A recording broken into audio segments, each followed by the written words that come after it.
So the next thing that happened on AEW Dynamite, it was a main event. It was the Ring of Honor World Tag Team Champions and AAA World Tag Team Champions, Dax Harwood and Cash Wheeler, FTR versus Matt and Nick Jackson, the Young Bucks, in a tag team match for the ROH and AAA tag team titles.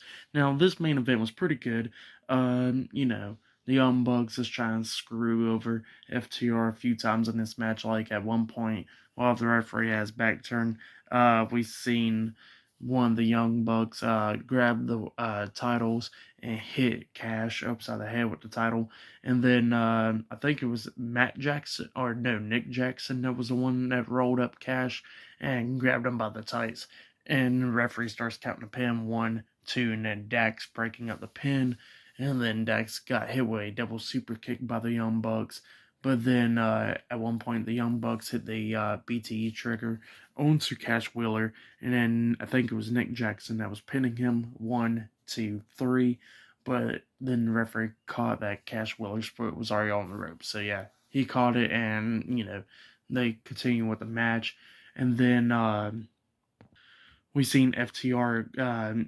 We seen Dax hitting a power bomb on one of them, and Cash hitting a tombstone power driver on the other one, and then took Matt Jackson out of the ring, and then they hit a BTE trigger onto Nick Jackson, and then kissed him on the cheek, and then lifted him up, and then hits the big rig onto Nick Jackson, and pins him for the 3 count. So yeah, FTR defeated the Young Bucks tonight in a tag team match and has retained the ROH and AAA tag team titles. So yeah, it was a pretty good match. If you have, go check it out.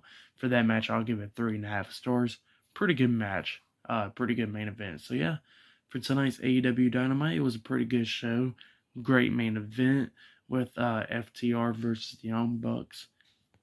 And, they had some pretty good matches. Like earlier, Samoa Joe pretty much showing his dominance against Max Caster. Shawn Spears versus Shawn Dean was an okay match. With them progressing with the Wardlow storyline as well. Hikaru Shida versus Julia Hart was a pretty good match. The Hardys versus the Butcher and the Blade and the Tables match was pretty good as well. And Adam Cole versus Christian Cage was pretty good. But in my opinion, match of the night has to go to FTR and the Young Bucks. They had a really good match. If you have go check out that match. But yeah, for tonight's AEW Dynamite, I'll give it a out of 10. I'll give it 8 stars as well. It was a pretty good show tonight. So yeah, pretty good show. Majority of the show was just matches. I think there was like one in-ring segment with Eddie Kingston and them, but other than that, just one in-ring segment. Of course, he had multiple segments, but it was like short ones backstage, but majority of the show was just matches. But yeah, pretty good show. So yeah, subscribe to TNW Wrestling on YouTube, subscribe to my other channel, Word of Chris, and subscribe to this channel, Chris Videos, and follow me on Twitter, Instagram, and I'll be down there in the description box. And yeah, I'll see you guys later for this Friday's WWE Friday Night SmackDown and AEW Rampage reviews this Friday night. So yeah, I'll see you guys later. Until then,